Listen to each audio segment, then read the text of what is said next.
there, this is Datila, and welcome to the Wrestling Time Post Show. It is Wednesday, July 26, 2023, and tonight I'll be talking about AEW Dynamite. Alright, so tonight's Dynamite kicked off with the AEW International Championship match. It was Orange Cassidy versus AR Fox. This was surprisingly a really good match. We also find out that Dynamite 200 is happening next week, but I kind of thought for sure AR Fox is going to take this title off Orange Cassidy, but that did not happen. Once again, Orange Cassidy found a way to successfully retain his international title. He beat AR Fox with the mousetrap. So let's talk about what happened afterwards. So, in typical Orange Cassidy fashion, he put his sunglasses on AR Fox. AR Fox is not having any of this. He took off the glasses. Let me see. It says Tony Khan. This Golden Boy opens the show as always. Someone new Tony Khan. Yeah, it seems to me like every time Orange Cassidy defends his title, he always opens the show. So he took off the glasses and he shouted Orange Cassidy. Darby Allin then came out and asked AR Fox, what the hell?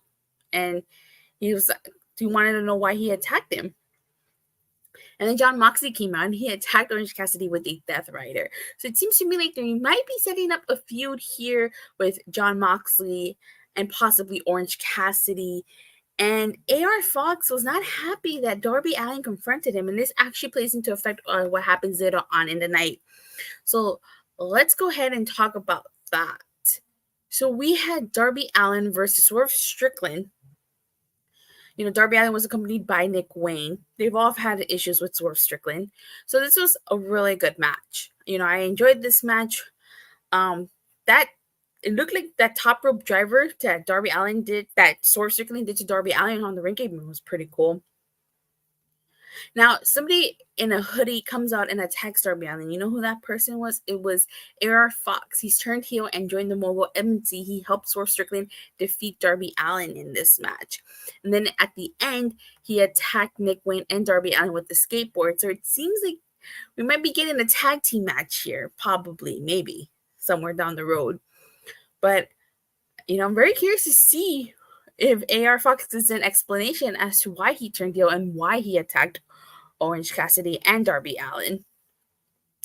But needless to say, I'm very excited for this AR Fox heel turn. And to go back to Jon Moxley, if they do set up a match between Orange Cassidy and Jon Moxley, I really do hope Jon Moxley is the person to take that title off of Orange Cassidy. I just can't see Jon Moxley losing to Orange Cassidy. So we also get a Chris Jericho and Don Callis backstage interview. And freaking Don Callis gave Chris Jericho a painting of that promo that was shown on Dynamite. It was them two and Bad News Allin. I was just like, what the heck? It's not the first time he gives someone a painting, though. So the whole point of this is that Don Callis tells Chris Jericho that he arranged a tag match with him and Konosuke Takeshita, and the people that they're going to be taking on are Sammy Guevara and Daniel Garcia. So at first, it seems that Chris Jericho is all on board with teaming Konosuke Takeshita, but then as soon as Don Callis mentioned Sammy Guevara and Daniel Garcia, Chris Jericho does not look happy on that. And it's very interesting.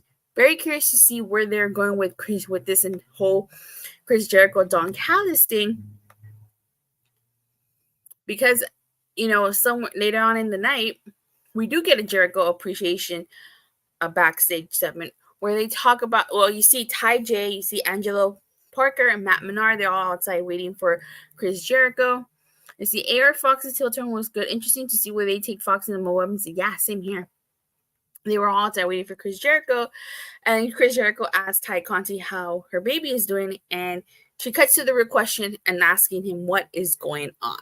And Angelo Parker holds up that little comb that Chris Jericho gave him and says he's not giving it back yet. But this crew not only means the world to him, but to all of them.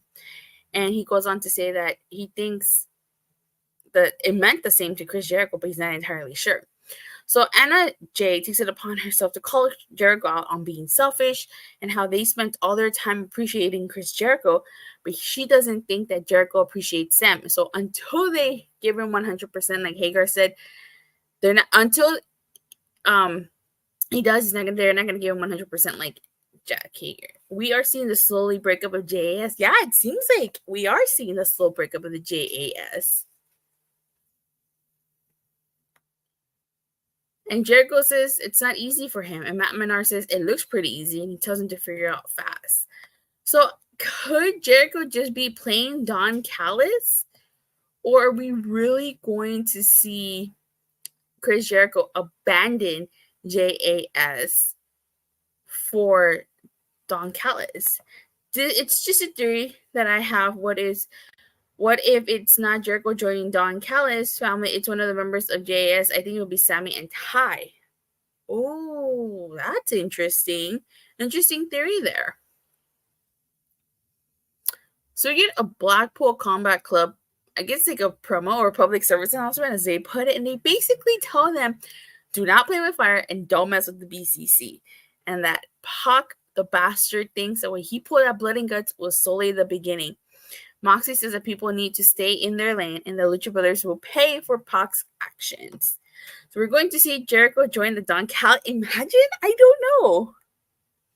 They're all going to become the Jericho Unappreciated Society if Jericho turns on and abandons them. This has to be leading to something, but I don't know quite exactly what it's leading to. It's definitely leading to something. We're getting Jack Perry in-ring promo. He calls himself Jungle Man now. Very curious that he calls himself that. I thought he's gonna like abandon all of that, and because he came out with the shades and the jacket. I think he's gonna go be Hollywood Jack Perry, which would have made total sense considering who his dad was. He wore an I Beat Hook shirt. So for those of you that watch Impact Wrestling, I think it was like 2 years ago, Ace Austin. He had a shirt that said, I beat Chris Sabin after he beat Chris Sabin. So that Hook, Jack Perry wearing the I beat Hook shirt reminded me of that. The Jericho Jobber Appreciation Society. Oh, thanks. Okay.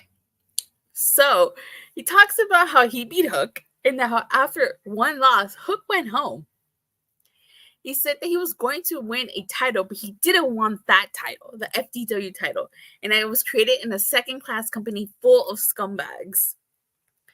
And that the title, referring to the FTW title, has never been recognized. And as soon as he put his hands on it, it became the real deal because he's the real deal and he's that damn good. He called himself the greatest wrestler to ever get 100 feet within the FTW title. Then he called out Taz and said that he would run circles around him and his dirtbag friends back in the day as well. And who came out? Jerry Lynn came out and he called Jack Perry Jungle Boy, which didn't sit well with Jack Perry. He goes on to say that ECW paved the way for the next generation and that without it there would be no Jungle Boy. Jerry Lynn tells Jack Perry to keep running his mouth and he will get his ass kicked. Jack Perry says he would like to see who's going to kick his ass. And so Jerry Lynn drops the mic. And of course, in typical heel fashion, like he does everything to try to get out of it. He says Perry says he's not just to compete, but next week he wants Jerry to come out to the ring and see who gets their ass kicked. He says he should have had the 90210 theme instead of what he has now. That's funny. So, what if they turn Jungle Boy into like a Randy Orton type character when he was doing the Legend Killer gimmick? I think we will see Taz face Jack Perry after Jerry Lynn. Yeah, okay. To go with the new heel turn look. Yeah. So this is what I'm talking about. So like, what if he does kind of like a Legend Killer gimmick here, like where he kills all the ECW legends because of where that title was created? I think that'd be an interesting thing for them to go, their version of the Legend Killer. But what do you guys think of that? Do you guys see them doing that, like a version of the Legend Killer, or is like this is gonna be like a temporary short, like one-off match? We get a Dr. Britt Baker DMD backstage interview. He says, I think all the ECW legends will be all coming to AEW. Yeah, I could totally see that. And she basically thanks Renee Paquette for reminding people she's a former AEW Women's Champion, the face of the women's division. And she's excited for this first-time match. And she calls TBS the Britt Show. If that's the case, I don't see Jack Ray hearing voices in his head. No, I'm talking about the when Randy Orton was a legend killer and he had the fire. He didn't have the voices theme song in there yet. So we get a Pac versus Gravity. And Gravity is Bandito's younger brother. And I thought it was so hilarious that we got Pac versus Gravity because you guys remember Pac is the man that Gravity forgot. And even commentary made a reference to that. They say that. He will be Jungle Killer. That's funny. So I think that was hilarious. Like, and kind of ironic. Pac is facing Gravity because the man at Gravity forgot. So Pac is like having Gravity look like at his physique at the start of this. And this was a really great match. That drop kick that he did to Pac, like, I want to see more of Gravity after this. I hope we do. And like you could see BCC's watching this match, and that power slam that Gravity did to Pac on the outside looked brutal. It says if they're bringing in ECW legends, they're going to need to get RVD, Tommy Dreamer, Shane Douglas, etc. Yeah, that's very true.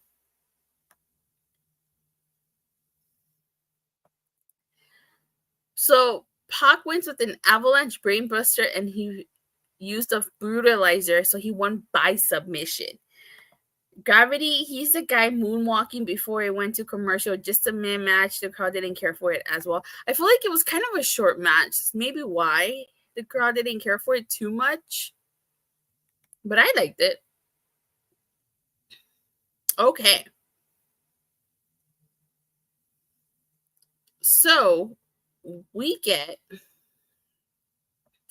a Better Than You Baby interview. And this MJF does all the talking here. And he's basically talking about how he liked FTR better when they were his lackeys. And that was the pinnacle of their career. Little reference right there. And he talks about how Cash is very brave to rock a mullet in 2023. He did an impersonation of Dax and calls him a Mr. Clean Yosemite Sam looking ass standing in front of the camera with a microphone saying the same stuff over and over again. I was like, ouch. He said that he's going to take his fist, and on the July 29th episode of Collision, he's going to punch Dax so hard, he's going to have no choice but to spit out CM Punk's jockstrap. I felt like this was the same promo that was cut last week. Yeah, I could see that. I could totally see why you think that. He says because they're winning the AEW World Tag Team titles, and there's only 3 initials that matter in this sport, and it ain't FTR. It's MJF because we're better than you, baby. And then Cole interjects, and he says that he wanted to tell MJF the truth because he wants to sleep at night. He says, obviously, when the tournament started, it was all about winning gold and becoming champion in AEW. But honestly, it's become about friendship to him. And that he feels he needs to be honest because never in a million years did he think he would be friends. Never in a million years did he think he would enjoy this as much as he has. He wants to make it very clear to Max that he won't be able to sleep tonight, but he wants to let Max know that he has nothing to worry about when it comes to the world title. He just was just giving it to him. And Adam Cole goes on to say, but what Max has given him is his friendship, and that means the world to him because Max isn't just a friend, not just a close friend, but Max is becoming his best friend, and he means that. MJF says that he's been thinking long and hard, and he said win, lose, or draw, after July 29th, he will give Adam Cole a rematch because he knows how much it means to him. And then Adam Cole asks MJF, is he serious? But then Roderick Strong appears and attacks MJF. And then, Adam Cole tries to ease the tension here, and he asks Roderick Strong. He tells Roderick Strong that he's kidding, that he loves him like a brother, and he would do anything for Strong, but says that Roderick Strong is acting crazy, possessive, and what Strong is doing is pushing him away. He has other friends and says that Roderick Strong needs to trust him if he wants to be his friend. MJF will turn on Adam Cole on Collision, and at All In, Roderick Strong will challenge MJF, and Adam Cole will challenge at All Out. Okay.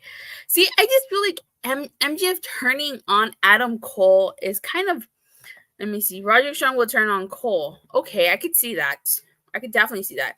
I just feel like MJF turning on Adam Cole is kind of expected and a little bit predictable. Not that, I don't mind predictability as long as, it works. And I don't know, but this interview kind of hinted at, in my opinion, that Adam Cole, baby, was going to be the one to turn on MJF. But to be completely honest, their skits have been fun. The pairing's been fun. I mean, they were so over. Last week when they did that dance off, like, that was pretty fun. And I actually really liked it. And I wouldn't have mind if, they won the tag titles and had a short run. And then we had the feud. But it honestly seems to me like all signs are pointing that they're going to probably lose on Saturday. I really hope that wasn't the case. But, you probably want to end this. But what do you guys think? Should Adam Cole and MJF win the tag titles? Like, honestly, like, if you have them win the tag titles, you could have done the slow build to the eventual turn. But, I just feel like they're going to pull the trigger. Hey, can you do the rinses? We can, okay, I think they will make a mistake if they break up MJF. Yeah, exactly, right? Like, they should honestly just not have them split up. Have them win on Collision. Please. Pray to the wrestling gods, Moose and JBL, that they don't split up. So, okay. Then we get a followed-up interview with FTR. And they basically talking about how nobody likes MJF, that once they get to know him, including his fiance, they all leave him. And that they like Adam Cole. But he's going to lose. And that says he's going to beat the shit out of MJF.